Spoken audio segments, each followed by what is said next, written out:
And for the last 16 years, Ciao Winnipeg has celebrated the city's diverse and vibrant culinary scene with one of the most anticipated food events of the year, Dine About. To learn more about what's planned this year, I'm joined by Ciao Winnipeg's founder and publisher, Laurie Hughes. Good afternoon, Laurie. Aloha, Simon. Oh, yes, aloha. I could go for being in Hawaii right about now. It's the spirit. It's the aloha spirit. Oh, it most certainly is, and I appreciate you passing it on, especially with the temperatures being what they are. So I can't tell you how excited I am to talk about one of the hottest culinary events of the year, Dine About. Yes, indeed. We're going to heat things up this week. Oh, well, so before we get to the restaurants and the details this year, could you take me back to the first Dine About 16 years ago? What inspired you to put on this culinary showcase, especially this time of the year? I came across a plate of food and a twinkle in my eye, and I thought, how do we make more of this?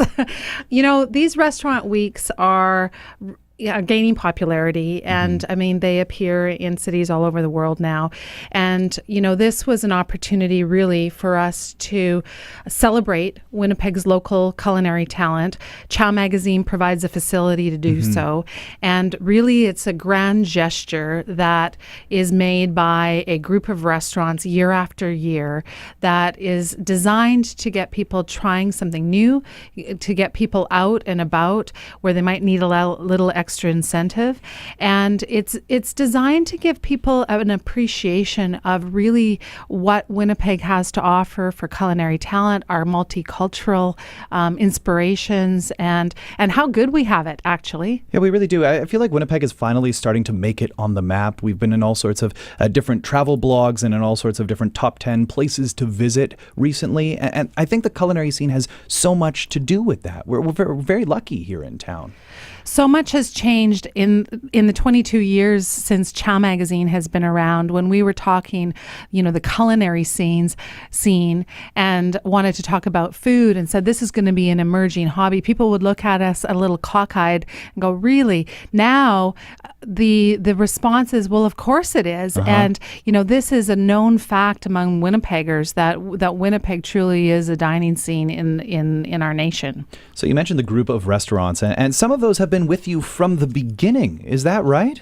It's true. We have a handful of restaurants that have been involved right from the very beginning. You had Scott McTaggart on earlier this week. Fusion Grill has been a promoter of Dine About, and it's a grand gesture, right, in terms of an appreciation to the customer base in the city. Bailey's restaurant has been doing it. Cafe Carlo.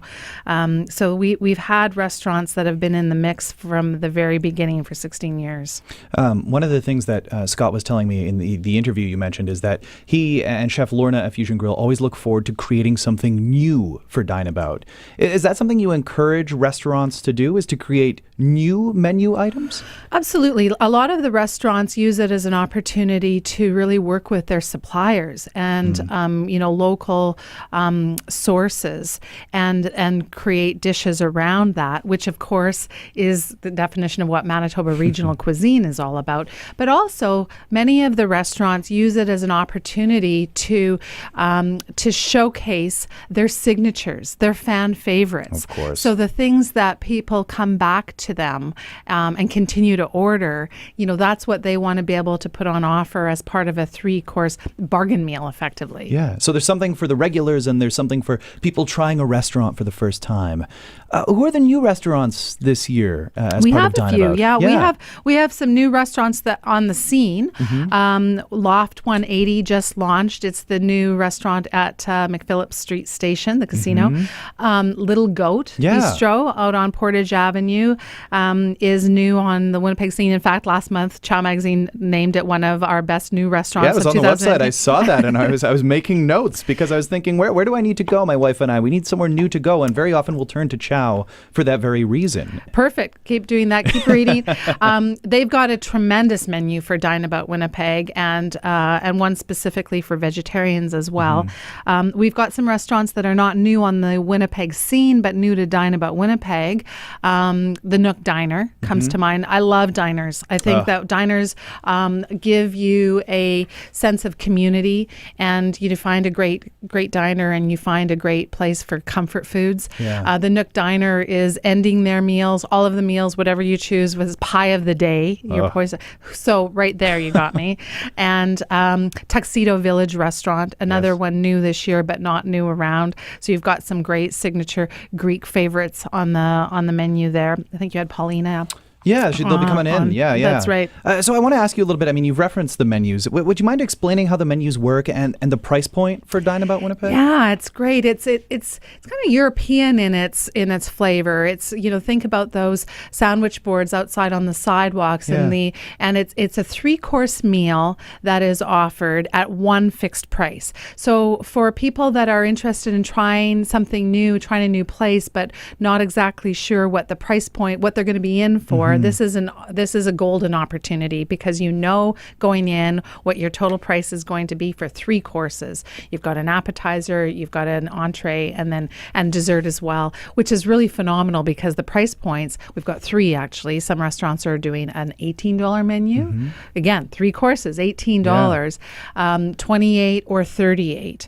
And just in and of itself, Winnipeggers are so fortunate because our restaurant prices, in comparison to so many locations in Canada, have really kept low. So I mean, we don't even know how good we have it until we travel. So I think that's the first message. It gives people a chance to come in at a fixed price point, but also look at the menus that these restaurants have and see that, gee, if I come after Dine About Winnipeg, this is an affordable place. And that's kind of the big message that we're sending as well. It's the opportunity to get out and find a new favorite restaurant, because we all have our favorites, but why not make our way around the city? And with cold weather like this, maybe you don't really feel like cooking, so why not head out and experience a new kitchen as part of Dine About. Laurie, I think this is just such a phenomenal dining experience. It's so much more than the eating, isn't it? Well, exactly. I mean, this is a grab and go culture. Yeah. So, this is also the annual excuse to get out and get your friends, get your buddies, and go out dining, like 3 courses, that this is the time to go out and just really enjoy the fact that you don't need to be in a rush and, can enjoy three courses that are created just for you. So I guess the last question I want to ask you is, with all of these restaurants on the menu, how do you decide which one you're going to go to? Oh, I try to do them all. What's to decide? Yeah, exactly. Laurie, thank you so much for coming by Classic 107 to tell us about Dine About this year. Thank you very much for having me. Dine About Winnipeg runs from February 1st to the 11th. Now, you're going to want to get more details and make a reservation, as restaurants will sell out. Head to ciaowinnipeg.com for more details.